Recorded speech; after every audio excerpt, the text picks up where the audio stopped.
আপনার আনন্দ, আপনার চরিত্র।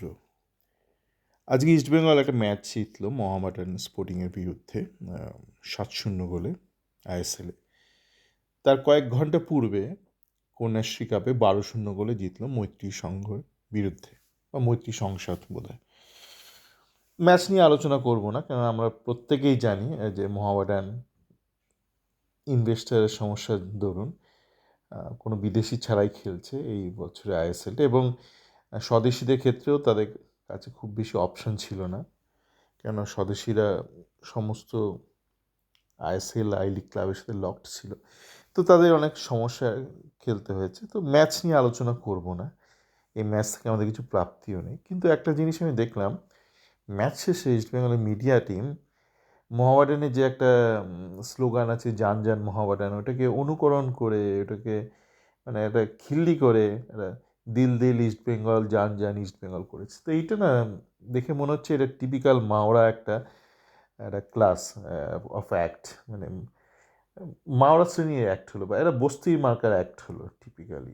আপনার মানে আপনি যখন আনন্দে রয়েছেন, আপনার আনন্দ বহিঃপ্রকাশের মধ্যে দিয়ে কিন্তু আপনার চরিত্রটা বোঝা যায়। মানুষ যখন দুঃখে থাকে তখন মোটামুটি সব মানুষই কাকুতি মিনতি করতে থাকে, সবাইকে দেখে মানে খুব ভালো মানুষ। মানুষ যখন একটু দুঃখে থাকে তখন সবাই গো বেচারা থাকে, কিন্তু মানুষ যখন আনন্দে থাকে, ফুর্তিতে থাকে, তখনই বোঝা যায় কার মধ্যে কতটা শিক্ষা রুচি রয়েছে।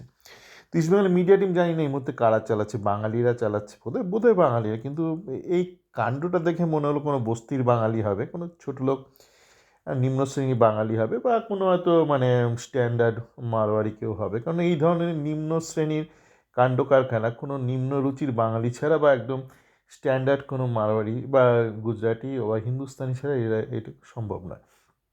তো এই প্রসঙ্গে বলি যে এই ইস্টবেঙ্গলের পোস্টটা দেখার কিছুক্ষণ পূর্বে আমি দেখলাম আমার চ্যাট ফোরামে একজন লিখেছে যে একটা কারো একটা পোস্ট, সোশ্যাল টুইটার পোস্ট নিয়ে সেটা লিখেছে যে প্রবাসে বাঙালিরা নাকি অনেকে নিজেদের মধ্যে বাংলায় কথা বলতে কুণ্ঠা বোধ করে। তো এটা সঠিক কথা নয়। এই ক্ষেত্রেও ব্যাপারটা এরকম, আমি যেহেতু ভারতের বিভিন্ন শহরে থেকেছি এবং একাধিক বিদেশে থেকেছি, বিদেশে বড় বড় শহরে, এখনও সেরকম একটা ইউরোপের শহরে রয়েছি। তো আমি জানি যে যারা ভারতের মধ্যে রয়েছে বিভিন্ন শহরে, বাংলার বাইরে, তাদের অনেকের মধ্যে একটা ইনফিরিটি কমপ্লেক্স কাজ করে। তারা হয়তো বাংলায় বলতে সত্যি কুণ্ঠা বোধ করে, কিন্তু যারা বিদেশে থাকে, সে যত বড় দেশ হয় তার তত কুণ্ঠা বোধটা কম হয়, ইনফিরিটি কমপ্লেক্সটা তার কম হয়। ঠিক আছে?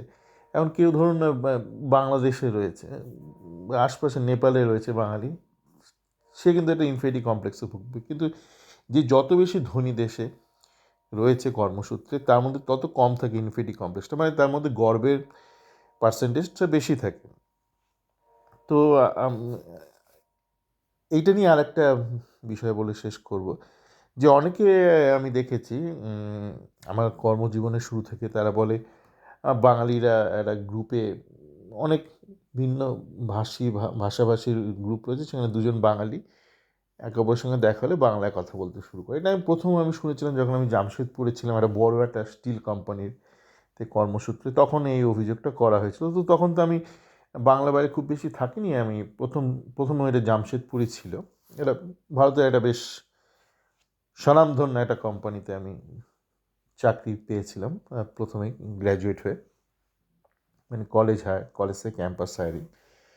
তো পরবর্তীকালে আমি যখন বিদেশ ঘুরতে শুরু করলাম, তো তখন আমি দেখলাম যে এই ব্যাপারটা, যে দুজন ব্যক্তি দেখা হলে, একই ভাষাভাষী হলে তারা নিজেদের মতো কথা বলতে শুরু করে, এটা আমি দেখলাম যে এটা কিন্তু শুধু বাঙালিদের মধ্যে আপনি দোষ বলুন, গুণ বলুন, মুদ্রা দোষ বলুন, বা যে কোনো গুণ বলুন, একটা বিশেষ গুণ বলুন, এটা কিন্তু প্রত্যেকটা বড় বড় জাতের মধ্যে রয়েছে, যাদের যাদের নিজেদের ভাষা নিয়ে একটা গর্ব আছে। সে ফরাসি বলুন, জার্মান বলুন, স্প্যানিশ বলুন, কোরিয়ান, জাপানিজ, চাইনিজ, প্রত্যেকের মধ্যে এটা রয়েছে।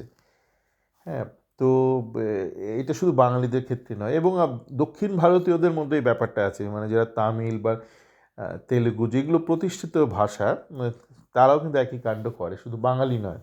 হ্যাঁ, ভারতীয়দের উত্তর ভারতীয় যেসব ভাষাগুলো রয়েছে, সেই ভাষাগুলোর মধ্যে একমাত্র বাঙালিদের এই বৈশিষ্ট্যটা রয়েছে। আর দক্ষিণ ভারতে যত ভাষায় লোক আছে তারাও একই কাণ্ড কারখানা করে। এবার কারা করে না, ওই মানে উত্তর ভারতের বাকি ভাষাভাষীর লোকরা করে না। কারণ আমি দেখেছি তাদের মধ্যে না একটা অদ্ভুত একটা ইনফিনিটি কমপ্লেক্স আছে তাদের নিজেদের ভাষা সম্পর্কে। একটা বাঙালি যতটা গর্বিত তার বাংলা ভাষা নিয়ে, তো পেছনে অবশ্যই অনেক কারণ আছে, ইতিহাস আছে। একজন হিন্দি ভাষী আমি দেখেছি ততটাই কুণ্ঠাবোধ করে বা লজ্জিত নিজের ভাষা নিয়ে। ভোজপুরি, মৈথিলি, এবার এক্সেপশন কি নিয়ে এক্সেপশন অবশ্যই আছে। আমি সংখ্যাগরিষ্ঠ মানুষ নিয়ে বলছি, এটা সংখ্যাগরিষ্ঠ ভারতীয় বা বাঙালি ভারতীয় যারা বিদেশে রয়েছে, ইউরোপে রয়েছে, ইউএসএতে রয়েছে, তারা যত বেশি গর্বিত বোধ করে, তারা যত বেশি স্বাচ্ছন্দ্য বোধ করে নিজেদের ভাষায় কথা বলার ব্যাপারে, তত বেশি কিন্তু একটা কুণ্ঠাবোধ রয়েছে, একটা সংকোচ রয়েছে ওই হিন্দি ভাষাভাষীদের মধ্যে। এটা কেন রয়েছে এটা তাদের ব্যাপার না, কিন্তু যেটা ঘটনা সেটা আমি বললাম। সকলে ভালো থাকবেন।